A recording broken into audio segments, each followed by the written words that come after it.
Yo, what's up? Welcome back. Welcome if you're new. My name is Mark, and today we are here to talk about episode 3 of Though I Am an Inept Villainess. Now, if you want to see my almost 1 hour long reaction to it, you can check it out on Patreon in the description down below. Make sure you check it out over there, then come back here for the review. Highly recommend you do that. And also, make sure you engage with the video, like it, subscribe, comment down below. The liking really lets me know that people care and stuff like that. Anyways, if you're new here, strap in. If you've been here before, you know what to do. Grab your snacks, grab your drinks, grab your notebooks, because we have a lot to talk about, and let's talk about the episode. So, starting with this. Rayrin is having the time of her life, bro. Genuinely. Like, she wakes up early, she's happy how all the, plants and stuff are growing fast, and she's just having the time of her life. I'm happy for her, man. She's just living her best life, stranded in the middle of a area that's run down and stuff. Meanwhile, she's also thinking about Keigetsu, because at one point she's wonder what she's up to. She alive? Something like that? She didn't actually ask that, but that's the same vibe I'm getting from her. And unfortunately, for Lily, she's struggling too, man. She's trying to harass her, but nothing has worked. She'll throw bugs at her. Turns out she loves the bugs. She's all happy and all that. Turns out she tries to do something else. Oh well, fertilizer. Something else. Hey, thanks, man. That's helpful. Oh, free scissors and stuff. Dope. And there's just so much, man. It's just I feel bad for Lily, bro. Honestly, she's trying her best with what she can. It's just not working, man. And but luckily, as Lily's thinking about what to do next, because she's like, what do I do? Why won't she be harassed? I don't know, sort of thing. Rayrin is looking over and she's like, I wonder what she's gonna do to serve me this time. And I am glad that Rayrin is not oblivious to that, to what she's doing. I greatly appreciate that. I don't know how I'd feel if we had another character in another anime who's that oblivious. And but I am glad that she knows that Lily's trying to be yo, I'm gonna harass you until you die or something. I actually have no idea what Lily's goal exactly is. And also Lily also questions if someone can change so easily, so suddenly. And that's a valid question that I also brought up. In a way, I brought up during the last reaction. Yeah, last reaction, or even one before that, last review too. For last 2 episodes, I have brought up the fact that they're changing so suddenly that people are gonna get suspicious, or at least Rayrin is changing into, or Keigetsu is changing into Rayrin so suddenly that people are gonna put 2 and 2 together at some point, man. And I'm proven correct that people are putting it together slowly. They're not there yet, but we'll get to that a little later. And turns out Keigetsu used to hate insects, which valid. I also hated insects, man. I like butterflies. They're cool. Yeah, they're the only insects that I like are butterflies. But Rayrin, she just picks them up with her bare hands. She's all happy for it, man. And she's also she didn't have enough. At one point, the insects that Lily gave her, Rayrin / Keigetsu, is there, and she's like, I don't have enough room for you. I don't have enough jugs to put all you in, so I'll just put the spiders and caterpillars in there, or centipedes. And Lily, I almost said Keigetsu. Lily is like, yo, they'll kill each other. But then Rayrin looks with such a serene smile on her face. She looks back and she's like, that's the nature of life. Damn, bro, that's dark. I mean, true, that is the nature of life, man, but damn, man. But unfortunately, because things are not going well, Lily has a valid crash out again in the room about how, once again, this is her fault. This is Keigetsu's fault, even though technically it's Rayrin now, but it's Keigetsu's fault that she's even in this predicament.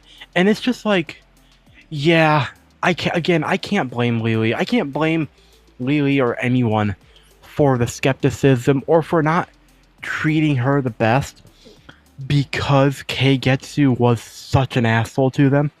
So I can't blame Lily for this. And she's also right. This is Keigetsu's fault.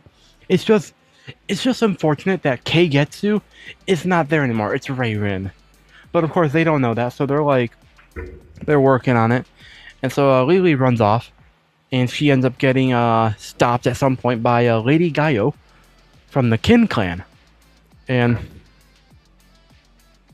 there's a fly flying around, bro. And Lady Gaio gives Lily a blade, because she's like, yo, up until this conversation, she's been getting reports and stuff, but at the same time, she's also been getting conflicting reports from someone else about how, supposedly, according to Lily, she is harassing harassing Keigetsu, but according to other reports, Keigetsu is laughing and all that, and so technically, the thing is, Lily is harassing her. It's just not working out well. That's the problem. And so Gaio's like, so you have no loyalty to her? And she's like, no, I do not. And so here, take this then. And she gives her a blade. And it says, you can cut whatever.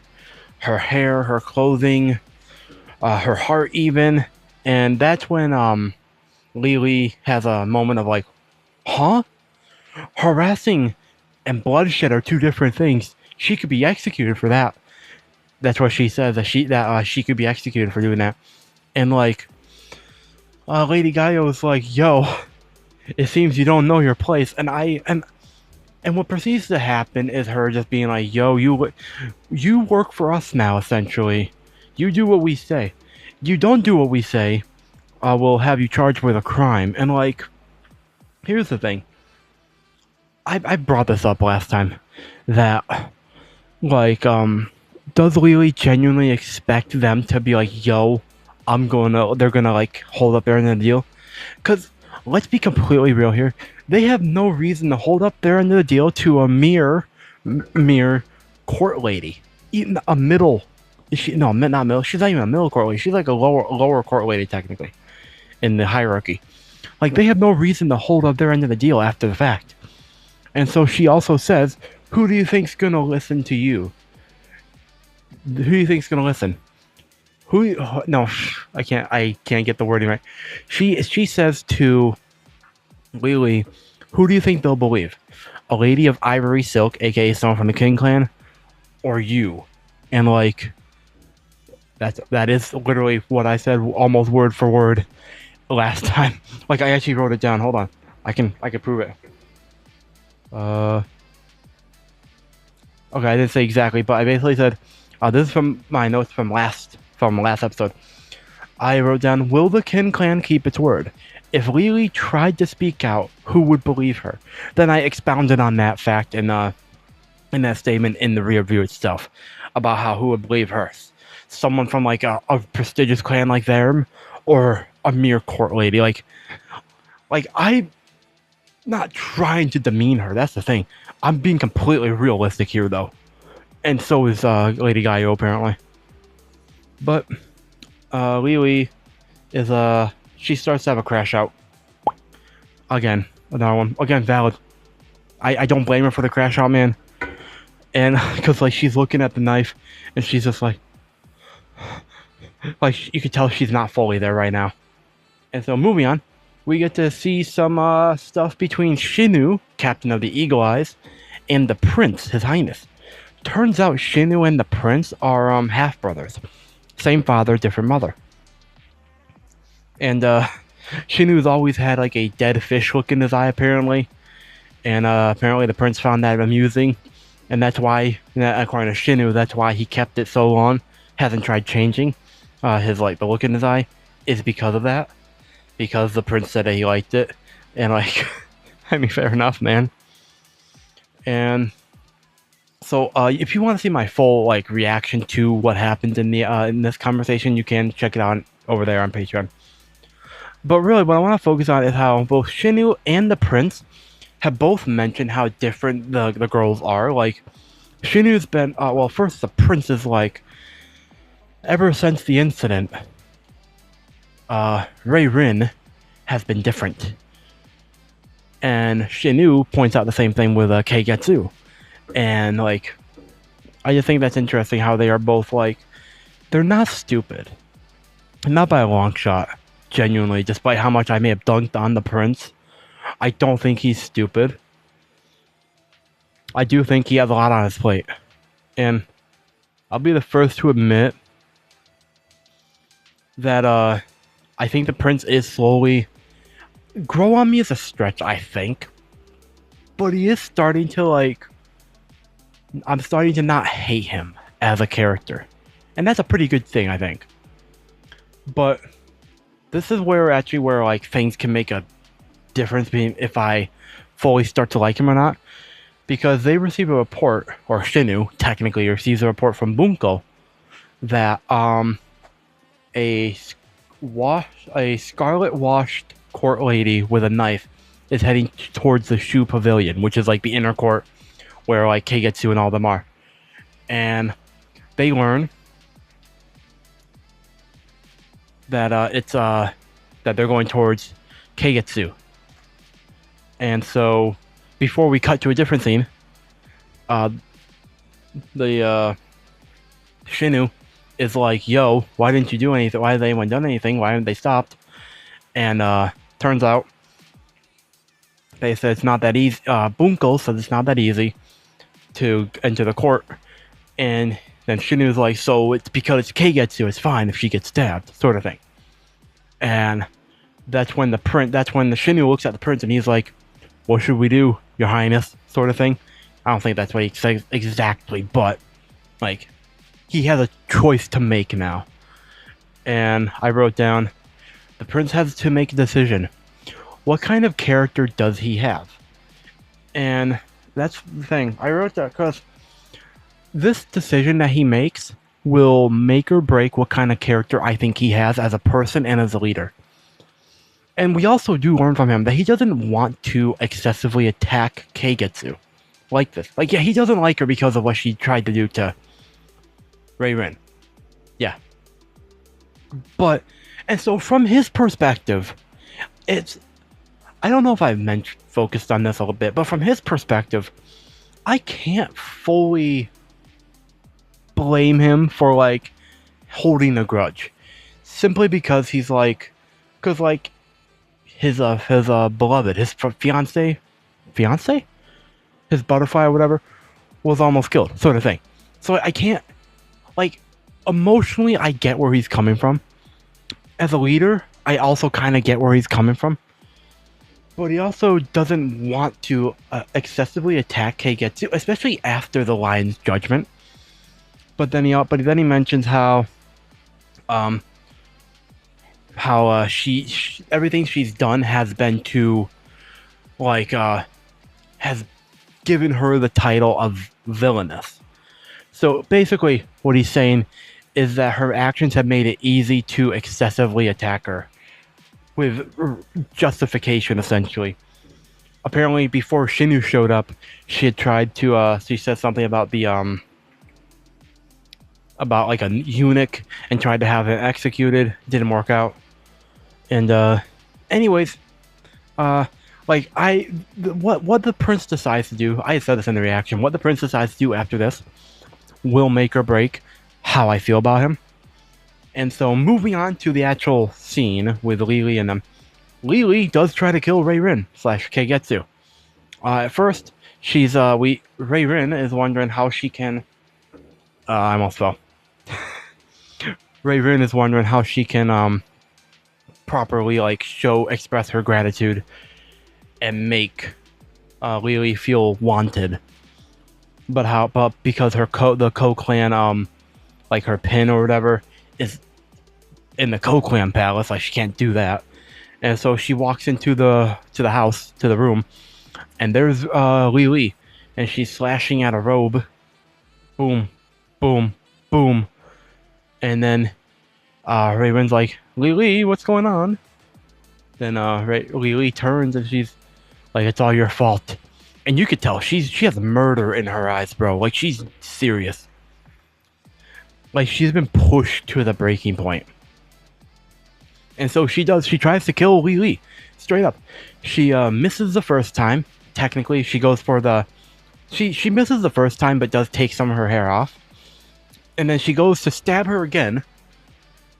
But Shinu comes in, and Shinu saves her, saves Raven, technically. And so we learn from Shinu that His Highness, the Prince, sent him there to confirm something because, and this is what the Prince says, essentially.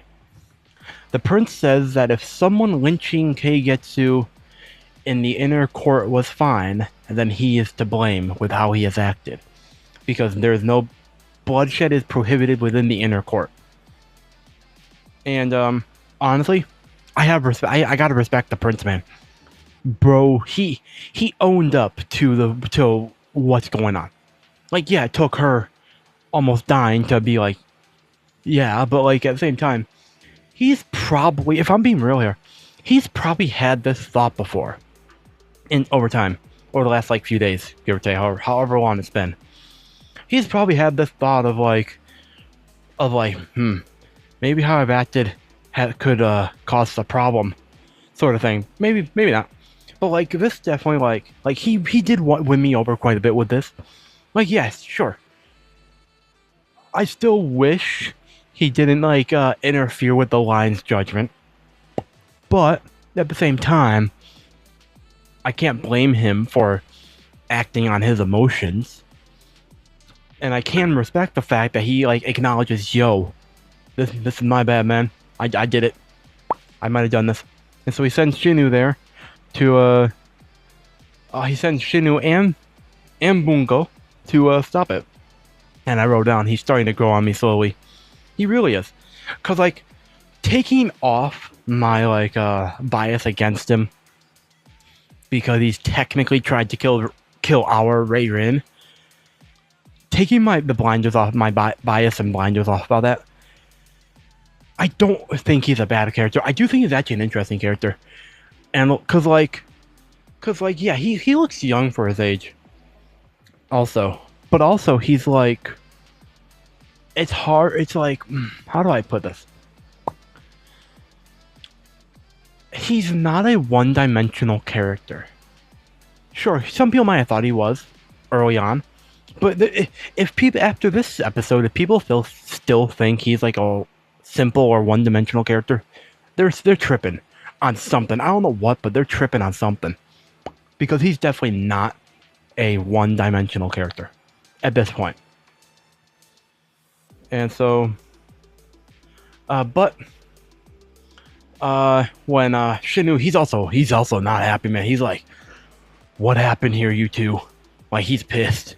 Well, pissed is a stretch. He's like incredibly serious. Like, I appreciate a character that can go from like chill, essentially, chill and calm, to like serious like that. And so he's like, what's going on? And at first, I genuinely thought that Lily was gonna be like, yo, I did it, my fault, and confess to everything. But that's not what happened, no. Instead, Ray-Rin covers for Lily. Says that she was just cutting her hair. She asked her to cut her hair. And everyone was surprised. Literally everyone, even Lily, bro, was surprised, man. And like, and Shinu was like, yo, for someone dubbed the villainess, you shouldn't try something so amateur like covering for someone that you're not used to doing. But then Ray-Rin / Keigetsu was like, what do you mean? Nothing happened except for cutting my hair. She cut some of my hair off, and that's what happened. There's no point thinking about stuff that didn't happen. And like, technically she's not wrong. Some hair did get cut. It's just some very aggressive hair cutting.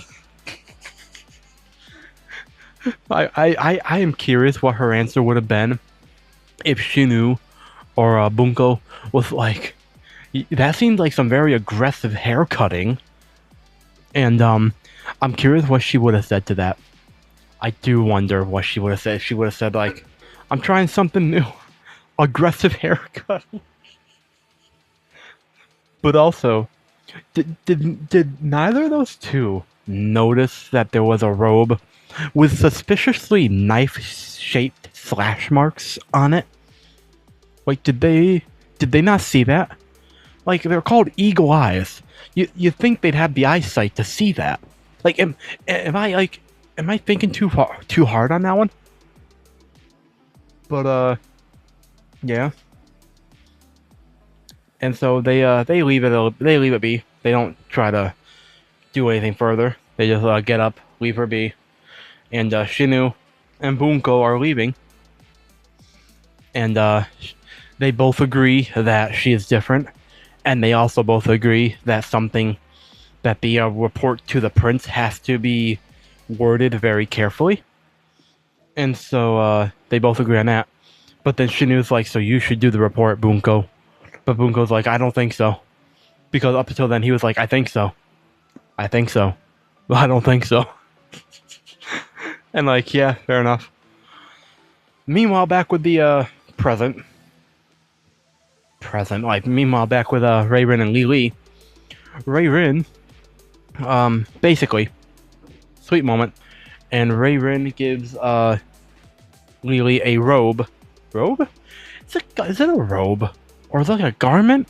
Like a garment, technically, right? I don't know what they called it back then. I also don't remember if they called it something specific. But the clothing itself isn't important. What's important is the color. It's the color of an upper court lady. And she says, you're my most valued, cherished court lady and person to me and all that. And like, that's sweet. But can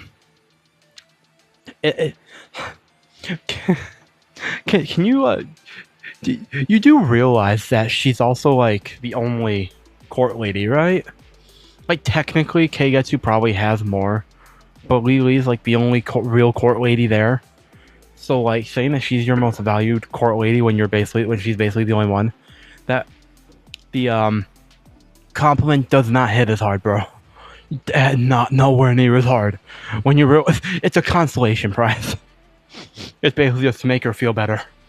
Really, that's really what it comes down to, bro. Let's see what here.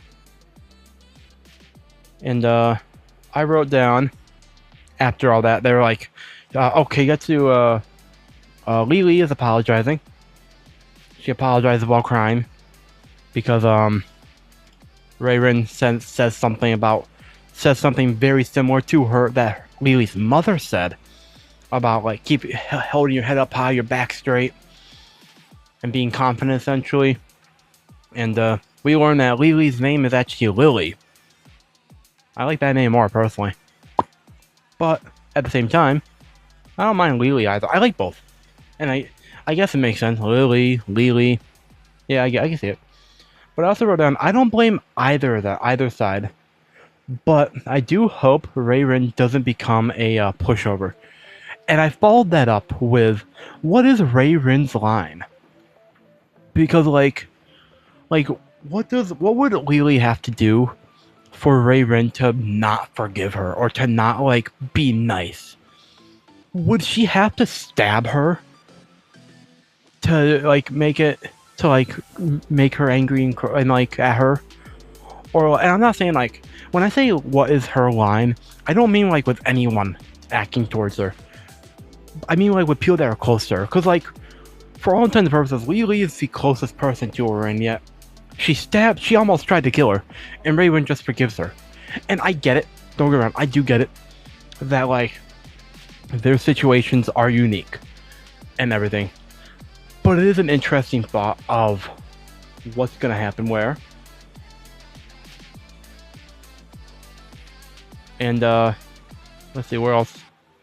Oh yeah, I also asked the same for Keigetsu. I asked what Keigetsu's line is before she breaks. Before she crashes out.